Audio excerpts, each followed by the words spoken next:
আগের ভিডিওতে বলেছিলাম মাম্পিদি যে চিকেনের রেসিপিটা বানাচ্ছে সেটা আপনাদের সাথে শেয়ার করবো। তো মাম্পিদি বানিয়েছিল চিকেন রেজালা। তো তার জন্য প্রথমে এখানে শিলনোড়াতে কিছুটা কাঁচা লঙ্কা, কাজু আর চারমগজ আর পোস্ত ভালোভাবে বেটে নিয়েছে। তারপরে কড়াইতে কিছুটা সাদা তেল, গোটা গরম মশলা দিয়েছে।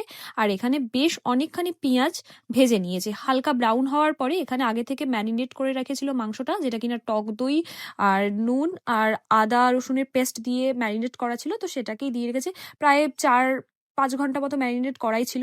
তো সেটাকে দিয়ে বেশ অনেকক্ষণ ঢাকা চাপা দিয়ে রেখেছিল। তার মধ্যে স্বাদ মতো চিনি দিয়েছে, কারণ নুনটা আগে থেকেই মাম্পিদি দিয়ে দিয়েছিল। তো তারপর এখানে পেস্ট করে রাখা যে মশলাটা ছিল সেটাকেই দিয়ে দিল। দিয়ে আরও কিছুক্ষণ ঢাকা চাপা দিয়ে সেটাকে ফুটতে দিল মাংসটা। তো মাংসটা সেদ্ধ হয়ে যাওয়ার পরে এখানে কাসুরি মেথি দিয়ে নিয়েছিল, আর তারপরে দিয়েছিল বেশ কয়েক কিউব বাটার, আর লাস্টে ফাইনালি নামানোর আগে দিয়ে দিয়েছিল একটু গরম মশলা গুঁড়ো।